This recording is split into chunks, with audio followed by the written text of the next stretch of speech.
Hello and welcome to this FPL video focusing on Game Week 10. We'll be reviewing Game Week 9 and the players who I had suggested to avoid, pick and take an outside risk on. Then we'll look at how my team did in Game Week 9 before moving on to this week's transfer, starting 11 and who I think will be the best players to avoid, pick and take a risk on for Game Week 10. So kicking off with taking a look at my Game Week 9 predictions on who to avoid, pick and maybe take a risk on, and it was a pretty mixed affair, pretty negative if I'm perfectly honest. My Lukaku prediction turned out to be true, with him only picking up 2 points against the top side and his former club Chelsea.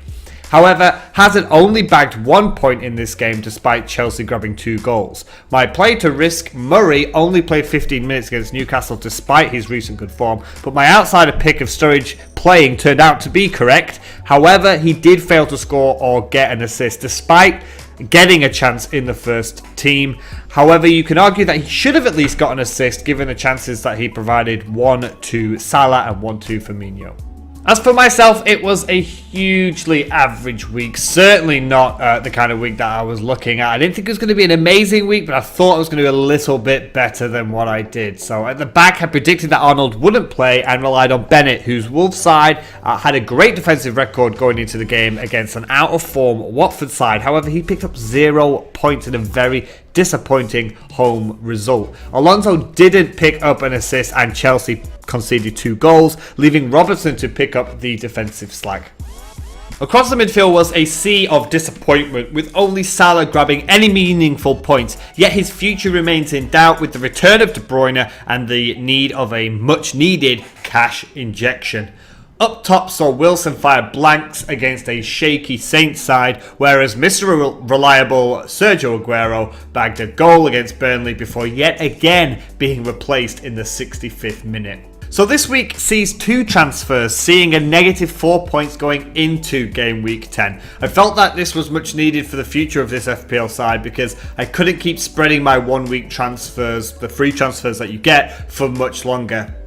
And the 2 players coming in are West Ham lads, and with West Ham facing only 2 really tough games out of 15, I felt it was necessary to get them in the side as soon as possible.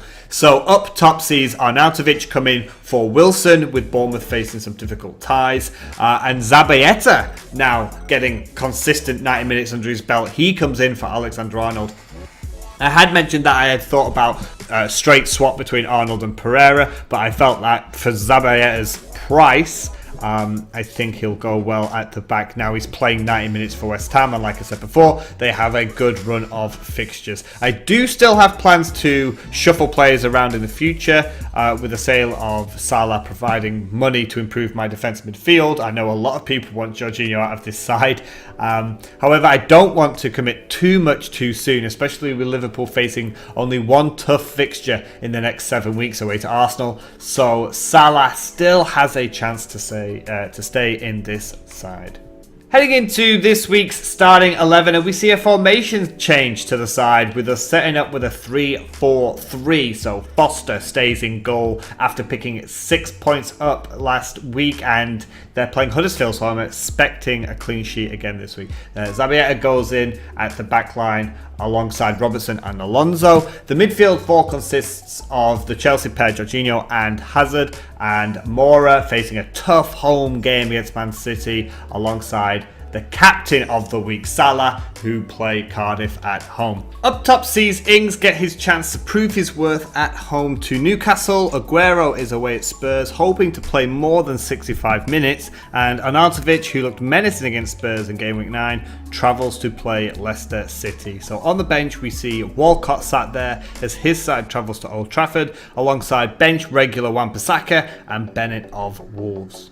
Moving on to my players to pick, avoid and take a risk on. So this week sees Harry Kane on my avoid list. He's not been at his peak form as of yet, and Spurs are looking less convincing this year than they did last. And despite playing at home, Man City are looking as deadly as ever, and they usually do well against Spurs. So with Kane only scoring twice, so 2 times out of 6 games against the Citizens, I am putting him as my big player to avoid this week. My players to pick this week could have been most of Liverpool's players, to be honest, with the Scousers facing Cardiff and therefore the worst Premier League defence at Anfield. And I'm going to stick with Salah for this one. There are still question marks over Mane and Firmino, with the two not starting against Huddersfield. So Salah seems the best option in terms of a regular starting 11 forward player to start the match against Cardiff.